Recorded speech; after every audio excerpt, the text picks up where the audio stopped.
Terry, could you tell me about your background and your family's political history? I was born in Newbridge. I'm a member of, there's 6 in the family. My father was a councillor, chairman of Kildare County Council, a member of Fine Gael, and he died very young. And after that, Fine Gael approached my mother Nancy, and she then stood for election and became a councillor. And my first memory of politics, although at the time I didn't know it was politics, I was coming home from national school and there was a big long queue outside the door. And I thought, oh dear, what's happening? And when I went into the house, I saw my mother sitting at the table, talking to somebody. Now, the councillors in those days had huge say as to who got houses. And the council were giving out houses at the time, and that's why the queue was outside the door, because people knew that Nancy was good, and if she was good at councillor, and if she recommended them, the chances were that they would get a house. My second memory was in my teenage years, when Nancy was a councillor and there was a big field up for sale. Or not up for sale, but up for to be planned for industrial use. And the brown envelopes were circulating. And unfortunately, the landowner approached Nancy with a brown envelope and she was horrified. She went to Fine Gael and explained the situation, and they told her to stay quiet. She went to the media, and as a result got thrown out of Fine Gael. She then stood for election as an independent and topped the poll in Newbridge. And was this in the 1960s, was it? This was in the 60s. Oh, right, so those things were happening even then. Yeah. So that was a terrible time in the house, because Nancy used to get phone calls at 3 o'clock in the morning warning her not to say anything about the brown envelopes. And as a widow woman on her own with 6 children, that wasn't easy thing to do, but she did it. She was a warrior. She also formed one of the first women's groups in the country, in Newbridge, in the 60s. So she was very much ahead of her time. So my life growing up was very much involved with politics, even though I may not have known the meaning of the word politics at the time. I was conscious of people, you know, that type of politics anyway. And how did you become interested in the ideas of Marx? Was it when you were in college in Scotland? Yeah. I started college in 1971 to study social work in Edinburgh. And one of my favourite subjects was sociology. And the lecturer was an amazing man. He was a brown man from South Africa who lived in exile because of his political affiliations. And he introduced me to Karl Marx, and I was fascinated at the thought of there was another system under which we could live under. And that's where I became very interested in that type of politics. I also had my first demonstration in Edinburgh when the then Minister for Education, Margaret Thatcher, was taking the milk from the school children. And there was thousands on this march, and to hear thousands of people chant Maggie Thatcher, the milk snatcher, was just amazing for me, coming from Newbridge. You know, never experienced anything like it in my life. Another thing happened while I was in college was I used to try and get home as often as I could, and I was hitching back to Scotland. I used to get the boat from Belfast, and this man was giving me a lift, and the news came on the radio. Interment was being brought out on that day, and the man started to freak out. And of course I didn't even know the meaning of the word internment, so I had to kind of ask him questions, and so he explained everything to me, what it meant. So I said to him, ignore me now and you go straight home. So we landed anyway in his home, and all hell was breaking loose on the street. My big memory for some reason is flour. Flour all over the place. It must have been what was to hand that people were throwing at the British soldiers. In Belfast? This was in Belfast. I'm after spilling water. Not to worry. This was in Belfast. I'm nervous. This was in Belfast. So the riot was going on.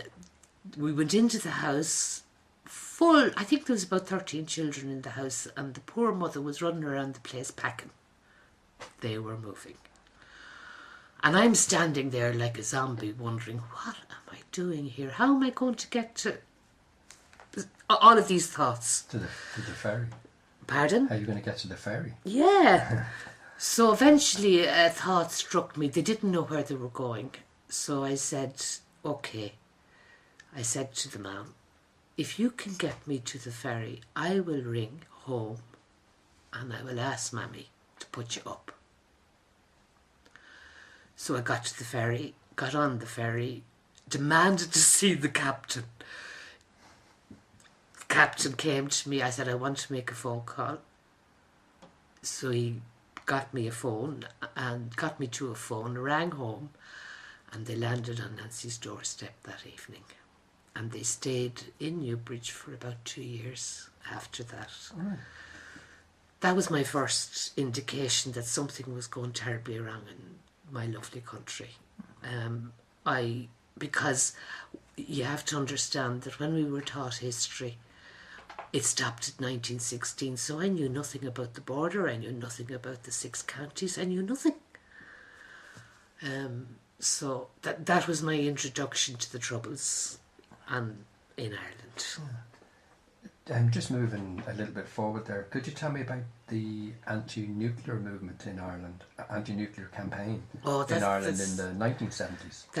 We're still in the 70s. So I came home anyway, and I was working in Kildare as a social worker. That's what I qualified as. And the government, in its wisdom, proposed to build 5 nuclear power stations around the coast of Ireland.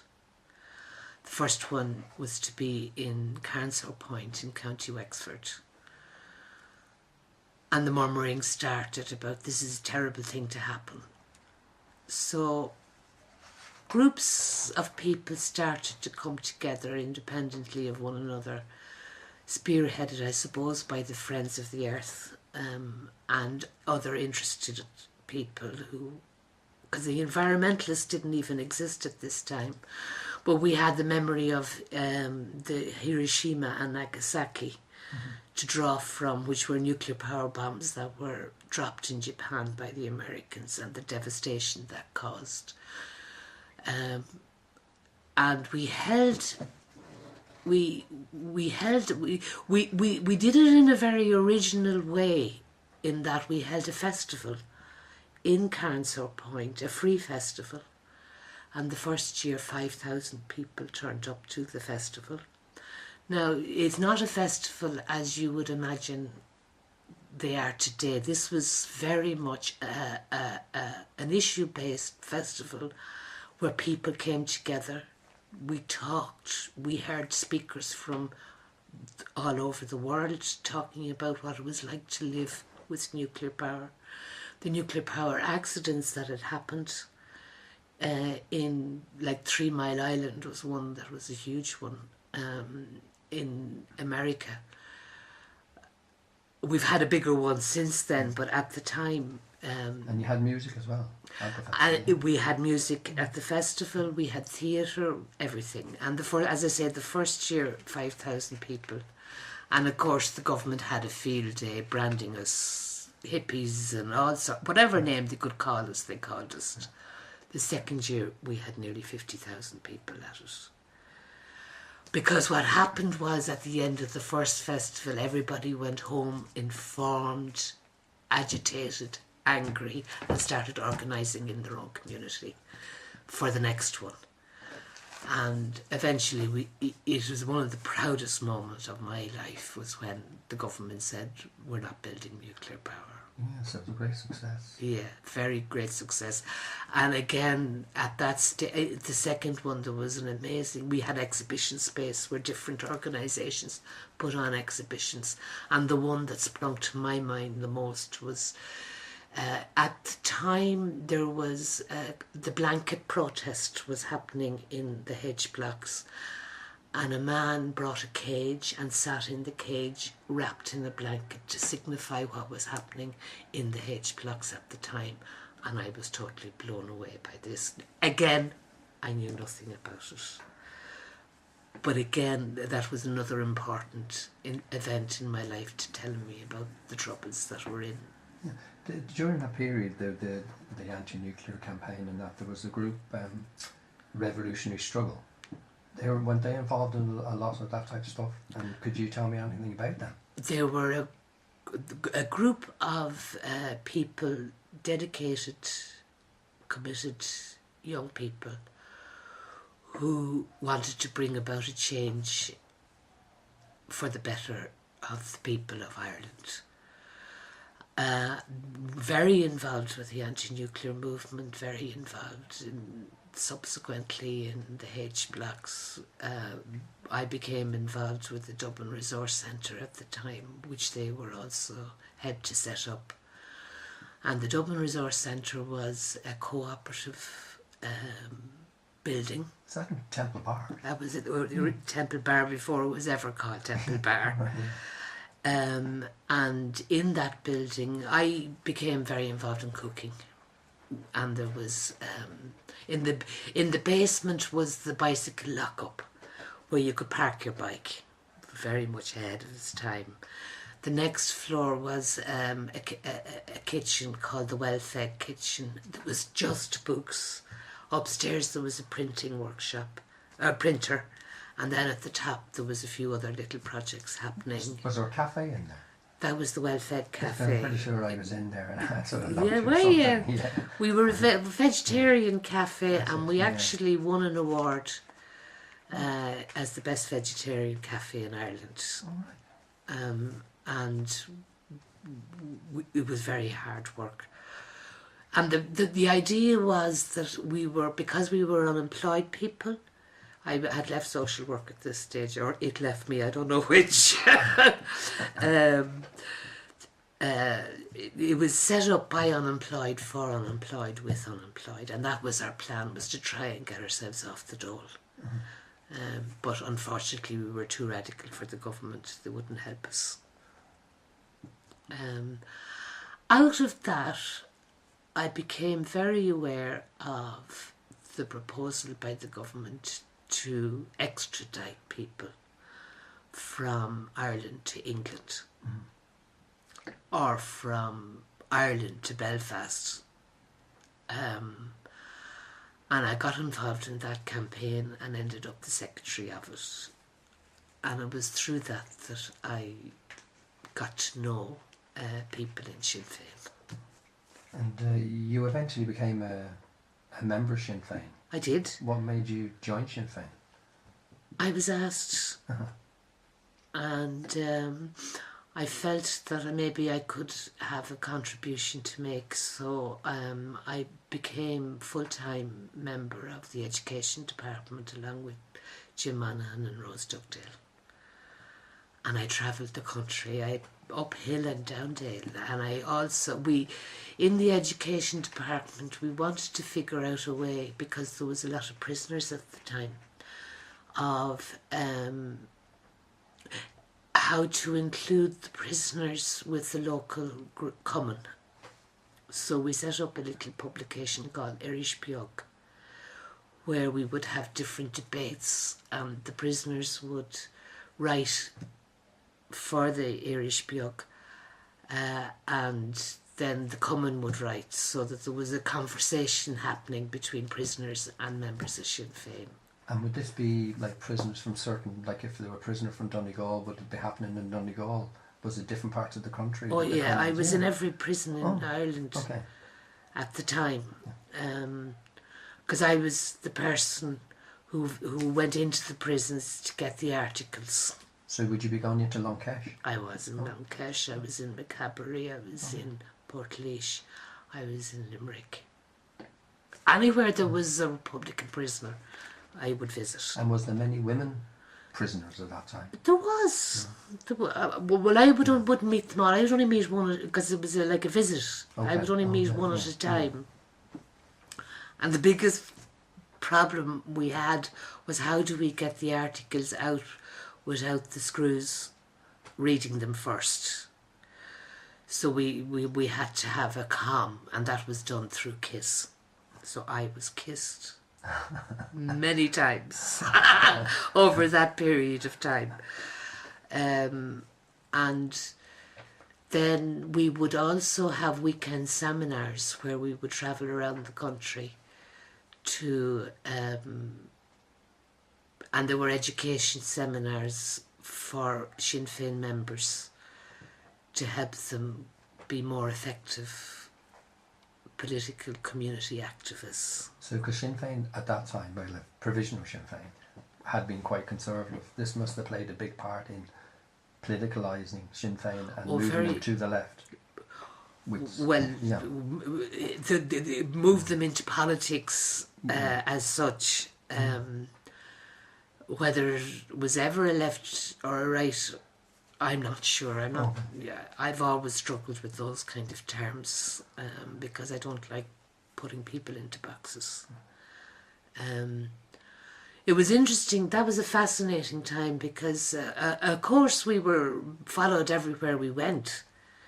The Gardaí were very interested in my movements. In fact, the first time I was arrested was because I was in Donegal, and they came at 8:30 in the morning to the house at home, up the road here, and I was brought over to Naas. I was strip searched, I was held, and at that time it was policy not to say anything.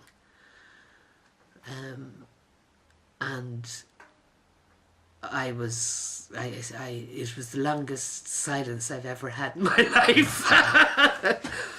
But compared to what other people went through, that was nothing. So when your time in Sinn Féin, you stood for Sinn Féin in the election. I think that's correct. Was that in the 1980s? Yes. Could you tell me something about that?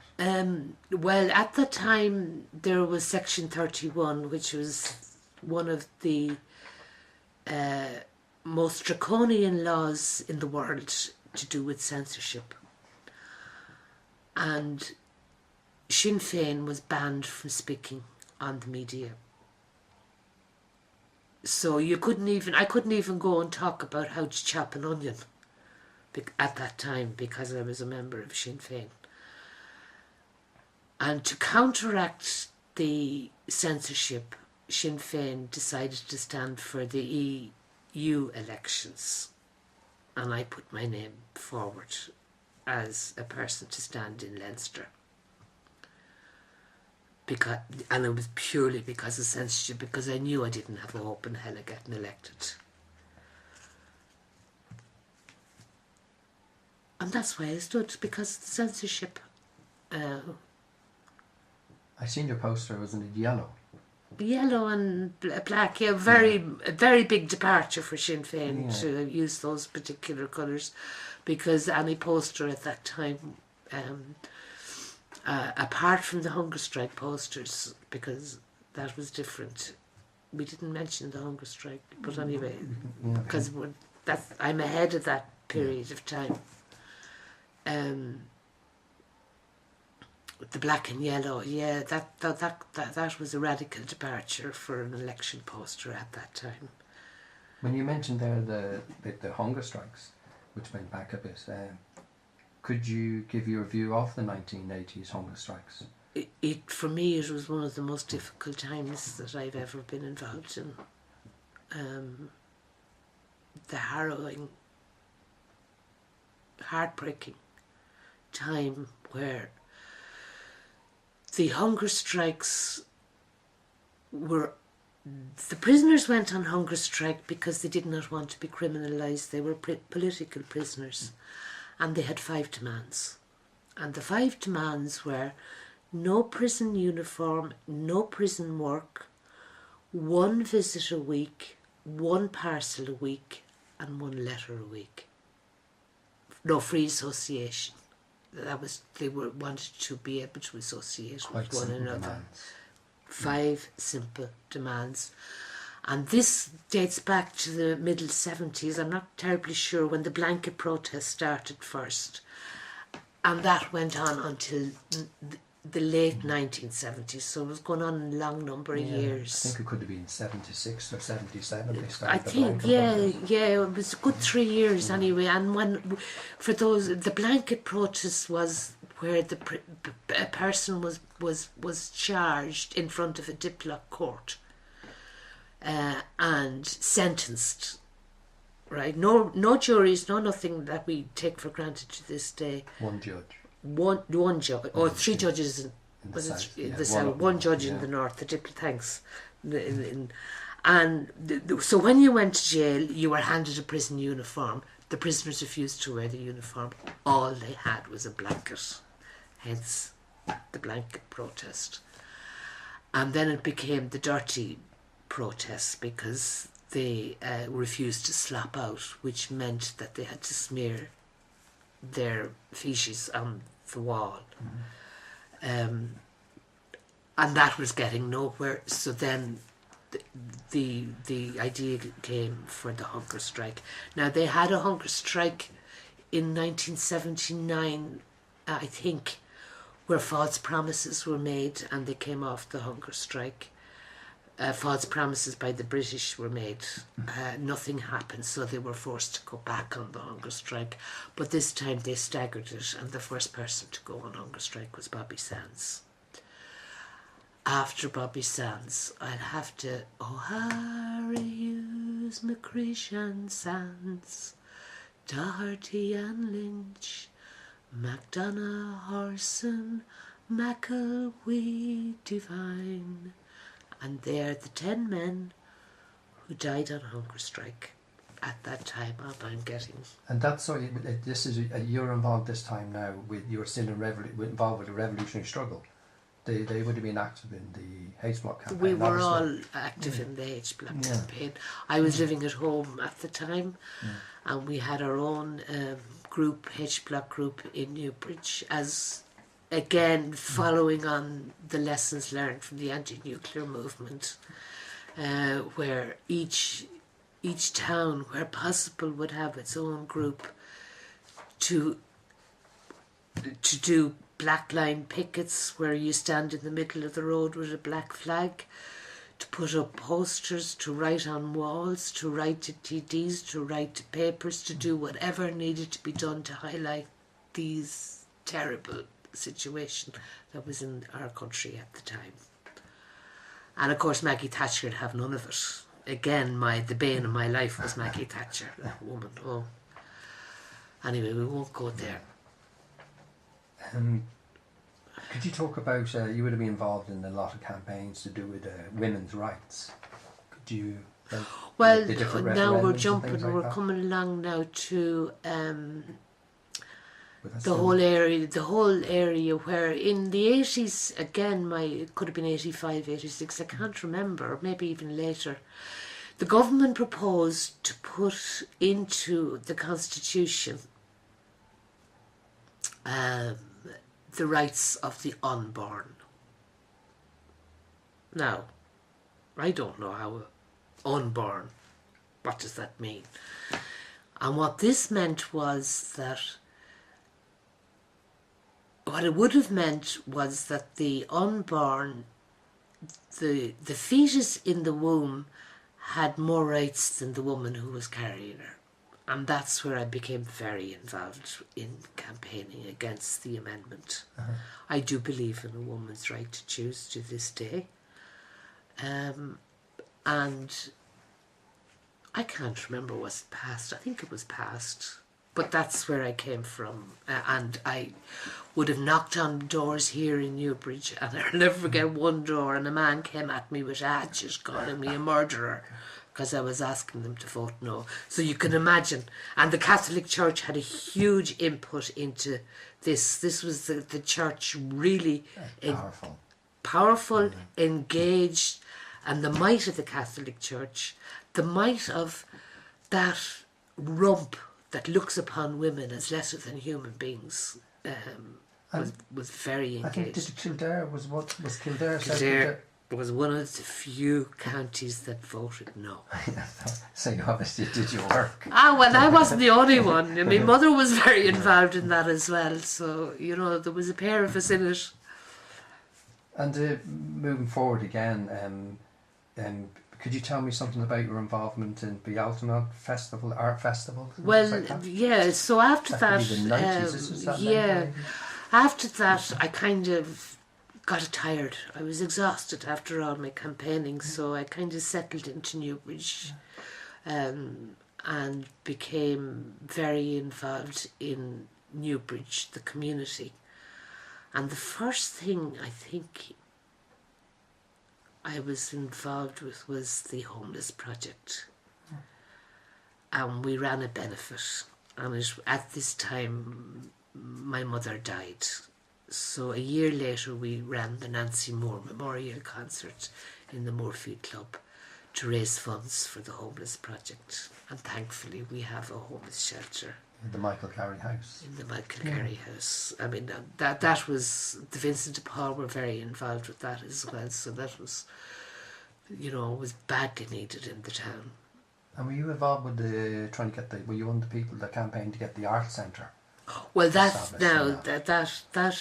happened there was a group of us came together to try and just lift the spirits of the town, and the best way we could think about it was to run a festival, and it became known as Bealtaine. And Bealtaine was a community arts festival where we involved the schools in being creative. Anybody who wanted to run a gig could run a gig. At the height of the Bealtaine, we had 58 different events happening. And they used to have a wonderful parade down the town. Yeah, that was funny how that came about. I decided, Macnas at the time were very big in terms of, Macnas is an arts group over in Galway. I decided I was going to Galway. So I walked in off the street and I said, I want you to come to Newbridge. And the guy looked at me and said, who's this woman? So anyway, to cut a long story short, they came. And we were the only community outside of Galway that they came to for 3 years on the trot. And for 6 weeks they worked with the children. That's right, and they made all these fantastic masks. Beautiful. And banners and all. Yeah, great lift to the town. Yeah. Out of that creativity grew the council that got the notion that, I don't know if you remember, Michael D. Higgins was Minister for Arts and Culture at the time, and he was building art centres to beat the band. So Newbridge was picked because of the creativity in the town at the time. And the art centre was built. It was built in the old site of the vocational school, and I was the person who took the hammer to the first hammer blow to the vocational school was Misha. It was all a photo op thing, you know, to announce that the school was being demolished. for the Arts Centre, and it's there now.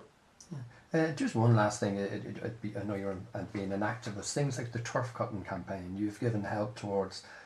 Didn't you help the turf cutters? Well, I spoke with I spoke with the secretary for a good while. I'm very anxious about what's happening. Because it's an environmental issue again, isn't it? Big time environment. I've always been very involved with the environment in one way or another. And it's an interesting one, because on the one hand you want to preserve the heritage of the country, but on the other hand you have to do it in a way that people can live and heat their homes. Now, what really frustrated me about this is that the biggest person, the biggest organisation in the country that's destroying the bogs is Bealtaine, and Bealtaine has not been touched. To me, that's where we need to start, not with people who need the turf to heat and cook and feed their children. Do you know? I know any time anybody comes knocking on my door, I'll always have Culture Factory was another organisation that I was involved with, and that was my latest, and unfortunately it hasn't worked out. But a group of young people knocked on my door one day to say how fed up they were that there was nothing in the town for them. When I was growing up in this town, which was about 5,000 population, there was 5 halls to dance in. We are now 30,000, and there isn't one except for the bloody pubs, the late night thing. There's nowhere for young people to go. And I think the Culture Factory, it did put pressure on the authority, like the cinema had to open, and it forced them to do something, even if it's very small. Yeah, and the old cinema was what we were after, but it just became unrealistic in terms of what it was going to cost us before we could even get a grant.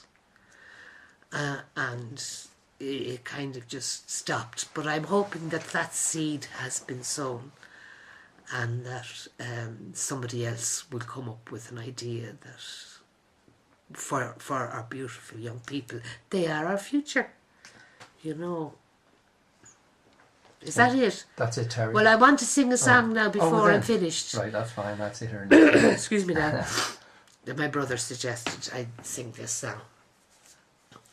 From the health centre porch, she looks to the north, where Nicaragua's enemies hide. Polio crippled and maimed before things were changed. Slowly they're turning the tide. In the twilight she stands with a rifle in hand, and a memory of what used to be. Now she is part of the unfinished revolution. Feudal landlords they've known, seen overthrown. Afghanistan comes into view. Learning to read and to write is part of the fight. For her, it's something that's new.